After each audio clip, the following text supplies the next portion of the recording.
speaking, wasn't metal, it was rap, and didn't sound really all that different from what we typically listen to on Sunday mornings, right? But I am trying to keep with metal. I totally have not done anything. I was out partying all night long, so totally unprepared. So that counts as metal, right? I don't know if you guys have got the theme so far here, but it seems there's this narrative that you see everywhere about the deal with the devil. See it in TV, movies, books, music, even in country. And yes, I had to Google that to find out because I should listen to it. But you can't get away from it. Every single person has heard about the deal with the devil. Or the wager with the devil. Think of Fiddle of Gold, rings a bell? Well, I got a confession to make, guys. Apparently, whatever I have left of a soul ain't worth shit, is he ain't offered me so much as a packet of pop rocks for it.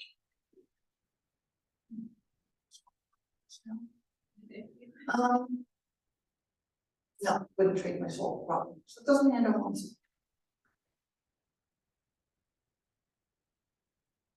I have to wonder what would happen if he ever did come on. I mean, we're talking about someone that knows everything I want. What would you do if somebody could come up and give you your heart's fondest desires, everything you wanted? Be a pretty hard one. Of course, on the flip side, if you did have the strength to hold up to that, you know, having them there face to face, slap around and tell them off would be pretty cool. That'd be metal. So we don't actually have the literal devil coming up and saying, hey, go, that deal will make you. But we do have little deals that we're presented with every day. And we get a lot less than even a packet of pop rocks have. I look at some of these deals in my own life.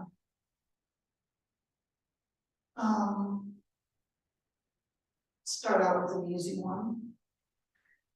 There used to be this evangelist on TV, had like mega church following, just passed away. You might have heard of him, Jerry Springer.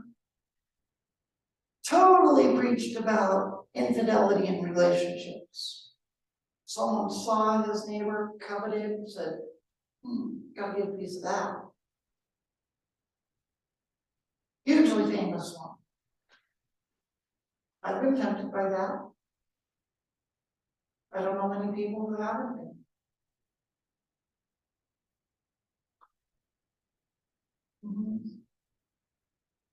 What happens if I take that deal?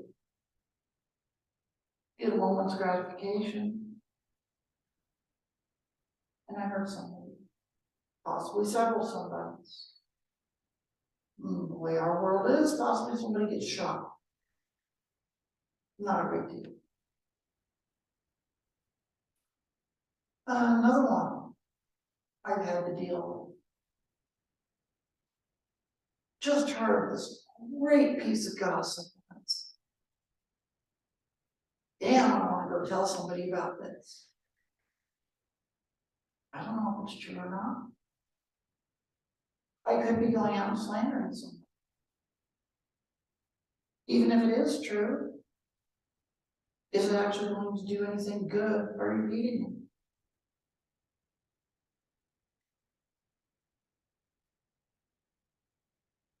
it? Down at Walmart, cashier gives me incorrect change. Do I say anything?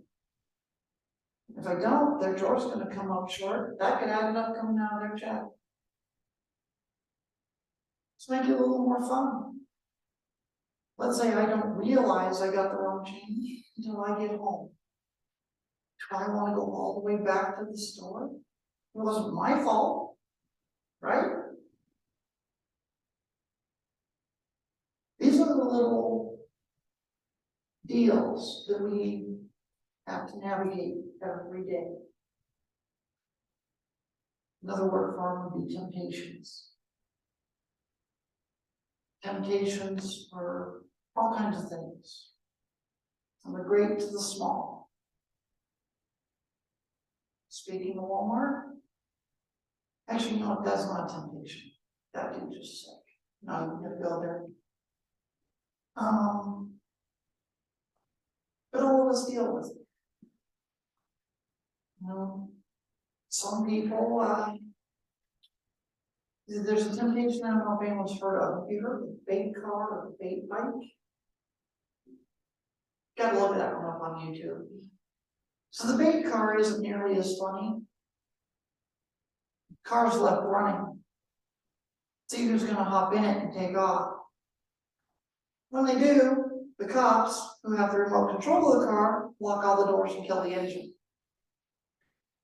Bait bicycles, however, are hilarious.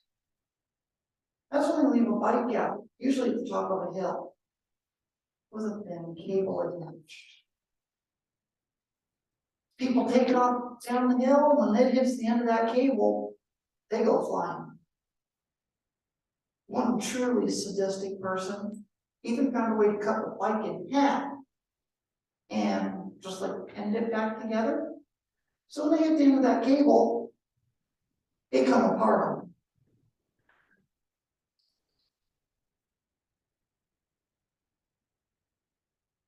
I tell you how funny these things are. I'm not gonna lie, they are. But somebody could have gotten seriously hurt there. Somebody made a bad decision. They fell into that temptation. They made that little deal.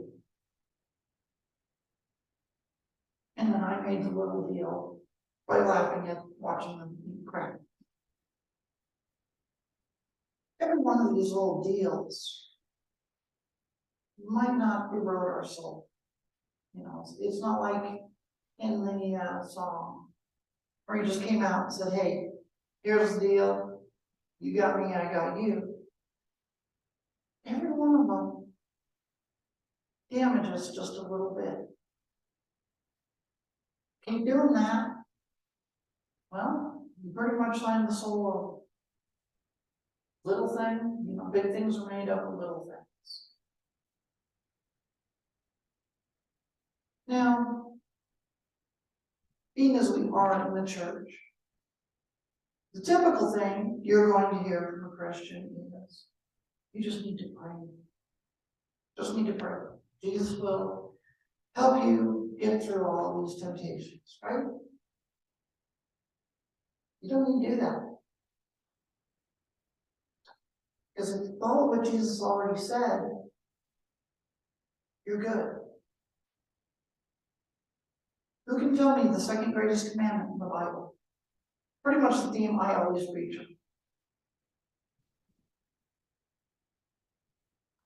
Love your neighbor as yourself.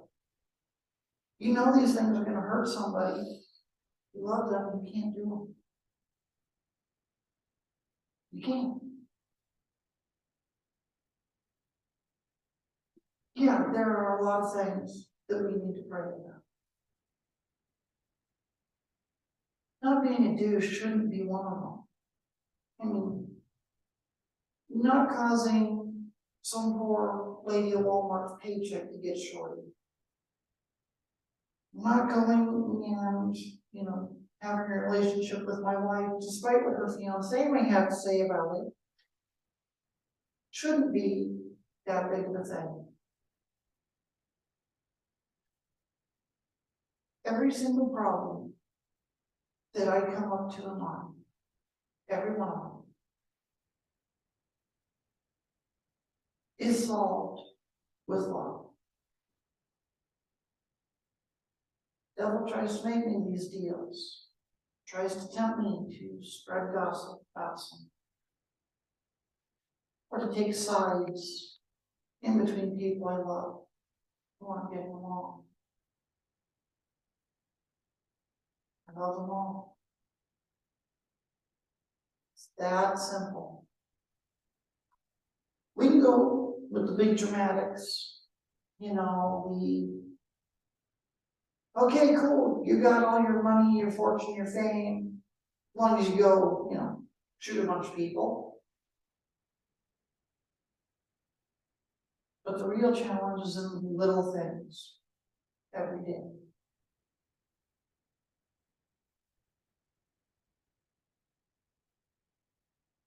So I know I'm totally unprepared, so I'm short and sweet on this one. But it's okay, you probably didn't want to hear me speak anyway, but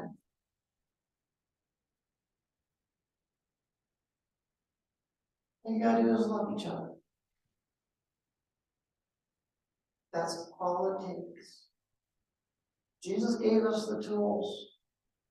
He gave us the commandment. If you do it, you don't need to pray to him for help with those things. You can go pray to him, you know, when someone's got cancer. Not when, hey, I really want to sleep with this person.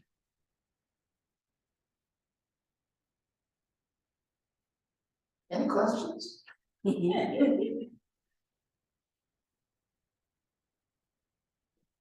Well, I can give you several more examples of temptation. I've been a very bad girl. I got all kinds of examples in my own life. I could bring up. And if I run out, my kid's here. Whole new slew of examples of temptations I can bring up.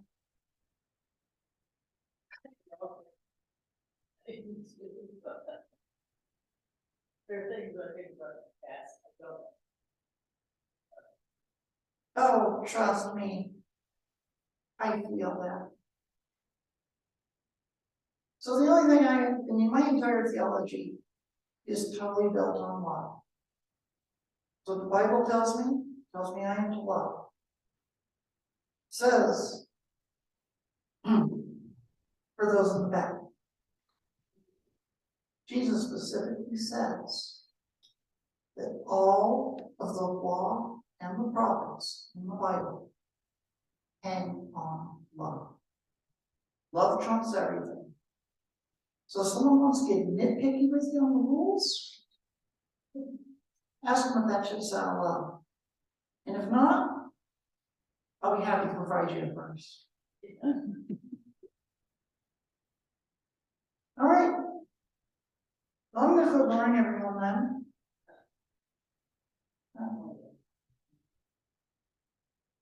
I usually do much better. You do not cut me at my best today. You got me on a very humorous.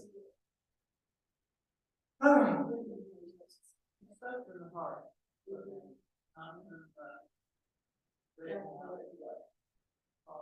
I don't go off a book, but I usually develop my points of what I want to say. I think you got, you know, kind of the general outline done. But I tend to be able to put, you know, a couple little pieces of humor in there. And I thought, you know, calling Jerry Springer the leader of a mega church was kind of fun, but